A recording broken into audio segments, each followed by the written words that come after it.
જે તમામ જ્ઞાતિ જાતિ ધર્મના લોકોને સાથે લઈ ગુજરાતની અને દેશની ચિંતા કરનારી પાર્ટી, તમારા બાળકોના ઉજળા ભવિષ્ય માટે ચિંતા કરનારી પાર્ટી, સારામાં સારું આરોગ્યની વ્યવસ્થા મફતમાં આપી શકે એવી પાર્ટી, સારામાં સારું શિક્ષણ મફતમાં આપી શકે, પ્રાથમિક સુવિધાઓથી સજ્જ તમામ લોકોને સુખાકારી આપી શકે એવી એક પાર્ટીનો ઉદય થયો જેનું નામ આમ આદમી પાર્ટી છે.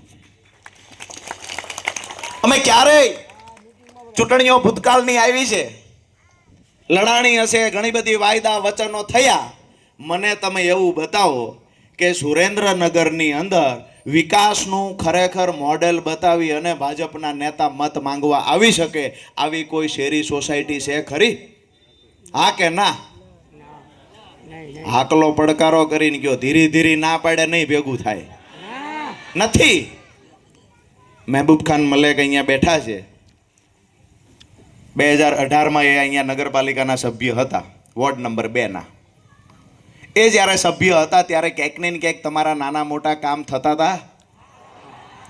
બે હાથ ઊંચા કરીને હોકારો કરો, થતા હતા કામ? ત્યારે કામ થતા હતા, હવે કામ થતા નથી. તમારે એકને ન્યા થતા નથી એવું નથી. આખા સુરેન્દ્રનગરમાં કામ થતા નથી. આખા સુરેન્દ્રનગરમાં ગટરો ઉભરાય છે, રોડ તૂટેલા છે. માત્ર ને માત્ર ભ્રષ્ટાચાર સિવાય સુરેન્દ્રનગરમાં કાંઈ થતું નથી.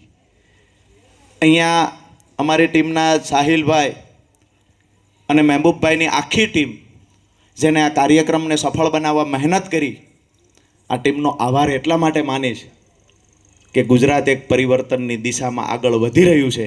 ત્યારે તમને બધાને સાચો સંદેશ કે ખરેખર કઈ પાર્ટી સાથે રહેવું જોઈએ આ સંદેશ આપવાનું કામ આ આમ આદમી પાર્ટીના કાર્યકર્તાઓએ કર્યું છે.